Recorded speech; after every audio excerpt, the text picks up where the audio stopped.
16 September 2016ರಂದು system hack ಆಗಿತ್ತು. ಅಂಟಾರ್ಟಿಕಾ ನಿಲ್ದಾಣದಲ್ಲಿ hackers ಕೈಚಳಕವನ್ನ ತೋರಿಸಿದರು.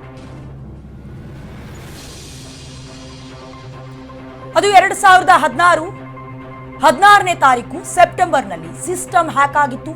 ಅಂಟಾರ್ಟಿಕಾ ನಿಲ್ದಾಣದಲ್ಲಿ ಹ್ಯಾಕರ್ಸ್ ಕೈಚಳಕವನ್ನ ತೋರಿಸಿದ್ರು.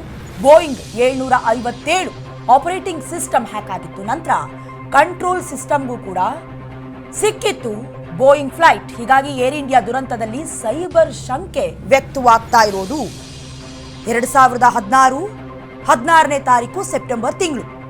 ಅವತ್ತು ಸಿಸ್ಟಮ್ ಹ್ಯಾಕ್ ಆಗಿತ್ತು. ಈ ಎಲ್ಲ ಆಯಾಮಗಳು ಅಥವಾ ಈ ಎಲ್ಲ ಸಂಶಯಗಳು, ಅನುಮಾನಗಳೇನು ವ್ಯಕ್ತವಾಗ್ತಾ ಇದೆ, ಇದಕ್ಕೆಲ್ಲ ಕಾರಣ ಇದೆ. ಇದೇನು ಮೊದಲ ಬಾರಿಗಾಗಿರೋದಲ್ಲ. 2016ರಲ್ಲೂ ಕೂಡ ಸಿಸ್ಟಮ್ ಹ್ಯಾಕ್ ಮಾಡಿದ್ರು. ಅಂಟಾರ್ಟಿಕಾ ನಿಲ್ದಾಣದಲ್ಲಿ ಹ್ಯಾಕರ್ಸ್ ತಮ್ಮ ಕೈಚಳಕವನ್ನ ತೋರಿಸಿದ್ರು.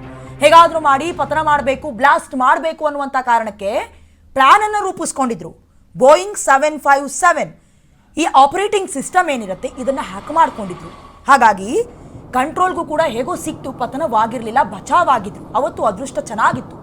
ಹಾಗಾಗಿ ಏರ್ ಇಂಡಿಯಾ ದುರಂತದಲ್ಲೂ ಕೂಡ ಸೈಬರ್ ಶಂಕೆ ವ್ಯಕ್ತವಾಗ್ತಾ ಇರೋದು ಕೇವಲ ಗುರುವಾರ ನಡೆದಂತಹ ವಿಮಾನ ಪತನದಲ್ಲಿ ಏನು ಬ್ಲಾಸ್ಟ್ ಆಯಿತು, ಒಂದಷ್ಟು ಜನ, ಅದರಲ್ಲೂ 274 ಜನ ಸಾವಿಗೀಡಾದ್ರು, ಅದಷ್ಟೇ ಅಲ್ಲ.